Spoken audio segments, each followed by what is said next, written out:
Hello everyone, कैसे हैं आप। तो चलिए आज पढ़ेंगे हम महात्मा बौद्ध और महावीर स्वामी के बारे में, यानी कि बौद्ध और जैन धर्म के बारे में। यहाँ से जितने भी क्वेश्चंस जो एग्ज़ाम में बनते हैं उन सभी पॉइंट्स को आज डिस्कस करेंगे इसी वीडियो में, तो अंत तक ज़रूर बने ही रहना। तो चलिए शुरू करते हैं। सबसे पहले जैन धर्म। जैन धर्म में हम पढ़ेंगे जैन धर्म के संस्थापक कौन थे। तो जैन धर्म के जो संस्थापक थे वो थे ऋषभदेव, जो कि जैन धर्म के पहले तीर्थंकर हुए थे। लेकिन जैन धर्म के जो वास्तविक संस्थापक माना जाता है वो महावीर स्वामी को माना जाता है, जो कि 24वें तीर्थंकर थे। अब बात करें इनके जन्म की, तो इनका जन्म जो हुआ था कुंडलग्राम वैशाली में हुआ था। इनके बचपन का नाम वर्धमान था, पिता का नाम सिद्धार्थ था, माता का नाम त्रसला था। ये सभी पॉइंट एग्जाम की दृष्टि से बहुत ही महत्वपूर्ण है, इन सभी को याद रखना। आगे देखते हैं। पत्नी, जैन धर्म की पत्नी, इनकी पत्नी का नाम था यशोदा, पुत्री प्रियदर्शना अनुज्जा, कबीला जात्रक कबीला। ये पॉइंट बहुत ही इम्पोर्टेंट पॉइंट है, इसको याद रखना कि महावीर स्वामी किस कबीले से थे। ये कई बार पूछा जाता है कि महावीर स्वामी या जैन धर्म किस कबीले से इसकी उत्पत्ति मानी जाती है। तो इनका कबीले का जो नाम था वो था जात्रक। बात करें धार्मिक ग्रंथ की, जैन धर्म का जो धार्मिक ग्रंथ है उसे आगम कहा जाता है। ये भी काफ़ी अच्छा पॉइंट है। उसके बाद है प्राकृत भाषा। भाषा पूछ ली जाती है कभी बौद्ध धर्म की भाषा या जैन धर्म की भाषा। तो अभी हम जैन धर्म पढ़ रहे हैं, तो जैन धर्म की जो भाषा है वो है प्राकृत, जबकि बौद्ध धर्म की भाषा थी वो पाली थी, पाली। इसमें ये पॉइंट दिया है एक दामाद, ये इसलिए दिया है, काफ़ी अच्छा पॉइंट है, जमाली। तो महावीर स्वामी के सबसे पहले शिष्य थे जमाली, और सबसे पहले विद्रोही भी। तो ये पॉइंट भी याद रखना कि महावीर स्वामी का सबसे पहले विद्रोही कौन थे, तो जमाली थे।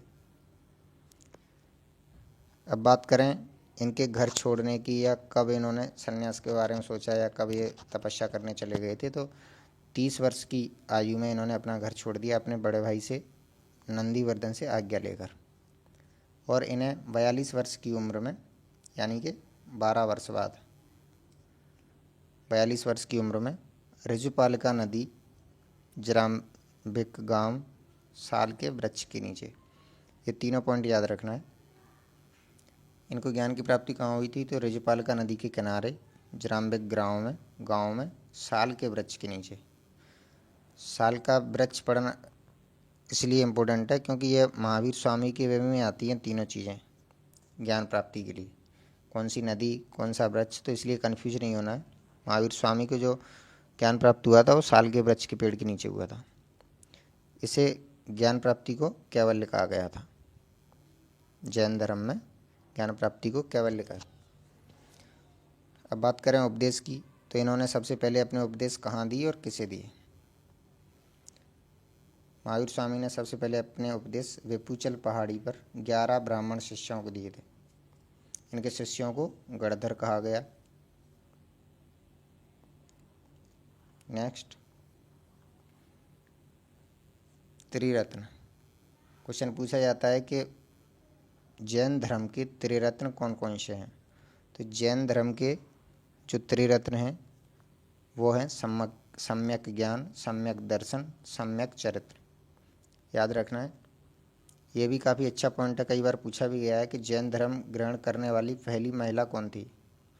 तो जैन धर्म ग्रहण करने वाली पहली महिला जो थी वो थी चंपा। कौन थी? चंपा, जैन धर्म ग्रहण करने वाली पहली महिला। इनकी मृत्यु के बाद जैन संघ का जो अध्यक्ष बना था वो सुधर्मा को बनाया गया था। ये काफ़ी अच्छा पॉइंट है, याद रखना है इसको। जैन धर्म में मृत्यु को क्या कहते हैं, तो जैन धर्म में मृत्यु को निर्वाण कहा जाता है। इन्होंने, महावीर स्वामी ने 5 शिक्षाएं भी दी थी, ये भी याद रखना है। सत्य, अहिंसा, अस्तेय, अपरिग्रह और ब्रह्मचर्य, ये 5 शिक्षाएं दी थी महावीर स्वामी ने। जबकि इनमें से 4 जो शिक्षाएं थी पहली, ये पार्श्वनाथ द्वारा दी गई थी, सत्य, अहिंसा, अस्तेय, अपरिग्रह, जिसमें 5वीं शिक्षा जो ब्रह्मचर्य थी, इसे महावीर स्वामी द्वारा जोड़ा गया था। नेक्स्ट देखें, जैन धर्म की संगीतियाँ। अब बात करें जैन धर्म की संगीतियों की, तो पहली जो संगीति हुई थी, यह हुई थी 300 BC में। याद रखना है ये पॉइंट, डायरेक्ट पूछता है यहाँ से कि जैन धर्म की पहली संगीति कब हुई थी, तो 300 BC में।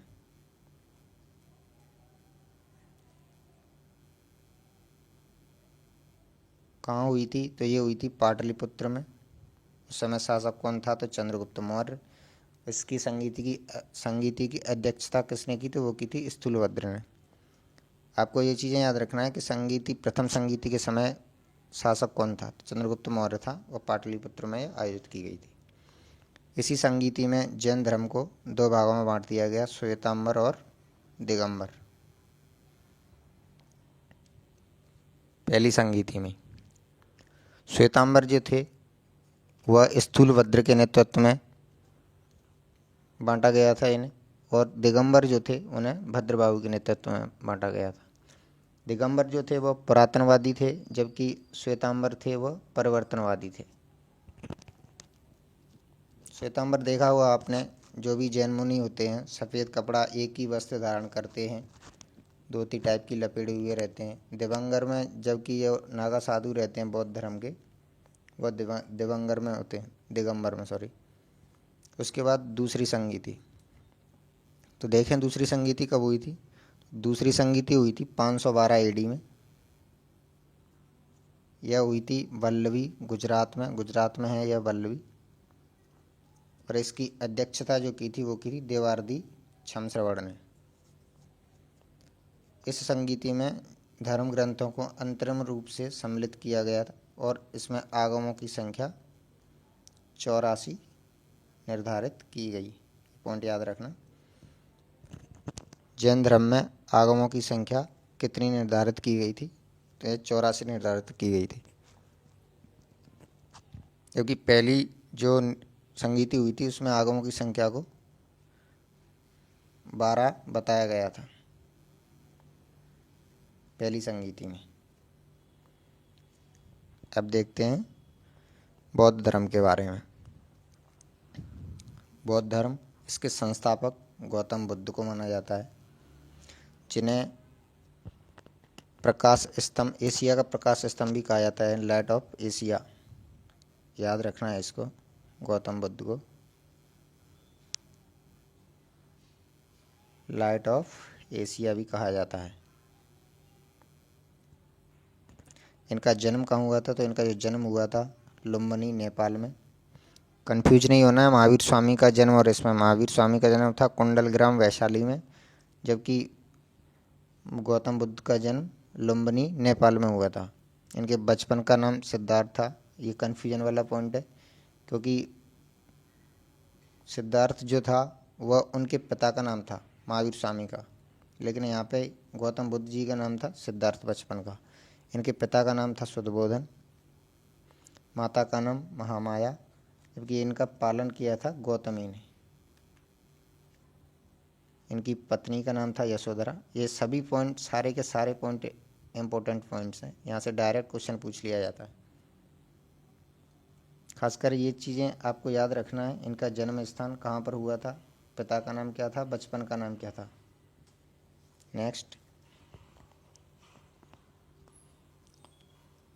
इनके पुत्र की बात करें, पुत्र का नाम था राहुल, कबीला, ये अच्छा पॉइंट है।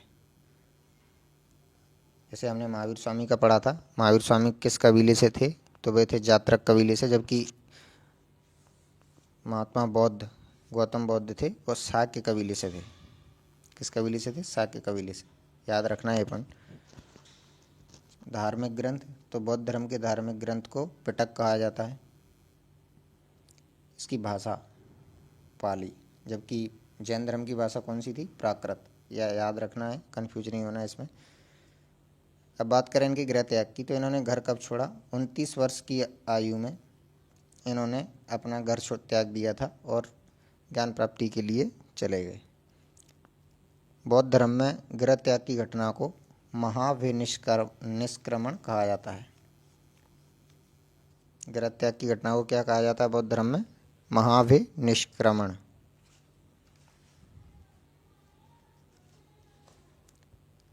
अब बात की जाए इनका प्रतीक चिन्ह क्या था महात्मा बौद्ध का? तो महात्मा बौद्ध का जो प्रतीक चिन्ह था वो था घोड़ा। इनके प्रिय शिष्य थे वो थे अंगद। ये पॉइंट भी याद रखने वाला है, याद रखिएगा इसे। नेक्स्ट देखें, इनकी ज्ञान प्राप्ति की बात की जाए तो महात्मा बौद्ध को ज्ञान प्राप्त हुआ था 35 वर्ष की आयु में निरंजना नदी के तट पर। याद रखिएगा, निरंजना नदी गौतम बुद्ध, जबकि ऋजुपालिका नदी महावीर स्वामी। उन्हें साल के पेड़ के नीचे प्राप्त हुआ था, जबकि महात्मा बौद्ध को पीपल के पेड़ के नीचे। कहाँ हुआ था? उन्हें ग्राम में, जबकि इन्हें बौद्ध गया में। काफ़ी अच्छे पॉइंट हैं, यहाँ से क्वेश्चन डायरेक्ट पूछ लिया जाता है। अब बात करते हैं इन उपदेश। इन्होंने अपने उपदेश कहाँ दिए थे? तो सारनाथ में 5 ब्राह्मणों को अपने पहले उपदेश दिए थे। बौद्ध धर्म में उपदेश देने को धर्म चक्र प्रवर्तन कहा जाता है। ये भी पॉइंट याद रखना। अब बात करें त्रिरत्न की। त्रिरत्न थे जैन धर्म के त्रिरत्न, आपने पढ़े थे, सम्यक ज्ञान, सम्यक दर्शन और सम्यक चरित्र। अब बौद्ध धर्म के जो त्रिरत्न हैं वो हैं बौद्ध, धम्म, संघ। यह बौद्ध धर्म के त्रिरत्न है। ये भी काफ़ी अच्छा पॉइंट है। बौद्ध धर्म ग्रहण करने वाली सबसे पहली महिला गौतमी, जबकि जैन धर्म ग्रहण करने वाली सबसे पहली महिला कौन थी? चंपा थी। महात्मा बौद्ध की मृत्यु के बाद उनका शिष्य अंगद बौद्ध संघ का अध्यक्ष नियुक्त किया गया था। याद रखना इस पॉइंट को भी। आगे देखें, संगीतियाँ या बौद्ध धर्म से संबंधित घटनाएं कुछ उन्हें पढ़ लेते। जैसे कि ज्ञान प्राप्ति। तो ज्ञान प्राप्ति को क्या कहते हैं बौद्ध धर्म में? निर्वाण। बौद्ध धर्म में ज्ञान प्राप्ति को क्या कहा जाता है? निर्वाण। जबकि जैन धर्म में निर्वाण किसे कहा जाता है? या मृत्यु को निर्वाण कहा जाता है। तो इसमें कंफ्यूज नहीं होना। निर्वाण शब्द दोनों धर्मों से जुड़ा हुआ है, जिसमें जैन धर्म में निर्वाण को मृत्यु से समझा जाता है, जबकि बौद्ध धर्म में ज्ञान प्राप्ति का प्रतीक है निर्वाण। इसके बाद है गृह त्याग। गृह त्याग की घटना को क्या कहते हैं बौद्ध धर्म में? महाविनिष्क्रमण। और उपदेश देना धर्म चक्र प्रवर्तन। मृत्यु कहा जाता है महापरिनिर्वाण। ये काफ़ी अच्छा पॉइंट है, महापरिनिर्वाण। बौद्ध धर्म में मृत्यु को क्या कहा जाता है? महापरिनिर्वाण, जबकि जैन धर्म में निर्वाण कहा जाता है। कुछ प्रतीक हैं जैन बौद्ध धर्म के बारे में, जैसे कि जन्म के लिए कमल और सांड का प्रतीक था। ज्ञान का प्रतीक है पीपल का वृक्ष, या इसे बोधि वृक्ष भी बोला जाता है। गृह त्याग का घोड़ा प्रतीक है, जैसे कि देखा पिछली स्लाइड में पढ़ा था हमने। मृत्यु के लिए आपने देखा होगा सांची का स्तूप, भरहुत स्तूप। तो ये स्तूप जितने भी हैं, स्तूप शब्द है वो बौद्ध धर्म से जुड़ा हुआ है। याद रखना इस पॉइंट को। निर्वाण के लिए क्या किया जाता है? पद चिन्ह। यानी कि गृह त्याग की जो घटना थी, उसकी ज्ञान प्राप्ति की, उसे क्या कहा जाता है? निर्वाण। इसका प्रतीक क्या था? पद चिन्ह। अब पढ़ते हैं हम बौद्ध धर्म की संगीतियों के बारे में। पहली संगीति, बौद्ध धर्म की पहली संगीति कब हुई और कहाँ पर हुई थी? काफ़ी अच्छा पॉइंट है। पहली संगीति हुई थी बौद्ध धर्म की 483 BC।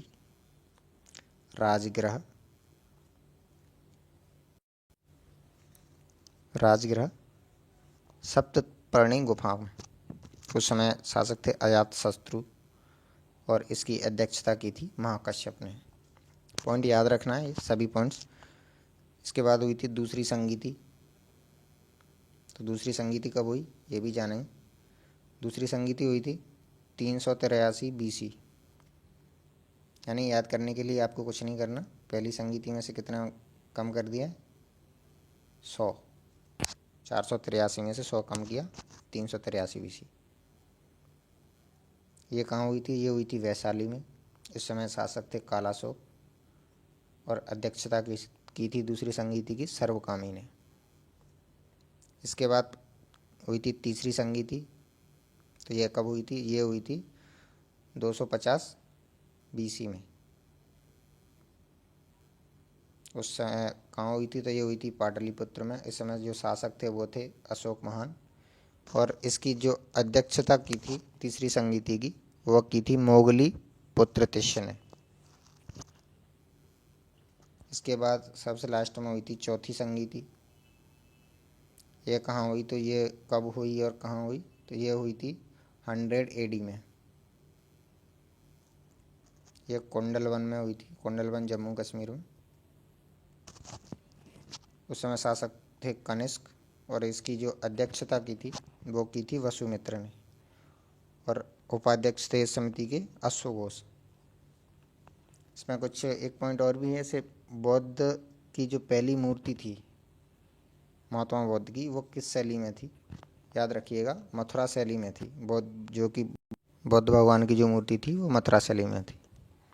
थैंक यू दोस्तों। वीडियो अच्छा लगा हो तो प्लीज़ चैनल को लाइक करें, सब्सक्राइब करें, दोस्तों के साथ शेयर करें। चलिए, जय हिंद। मिलते हैं कल फिर एक नए टॉपिक के साथ। धन्यवाद।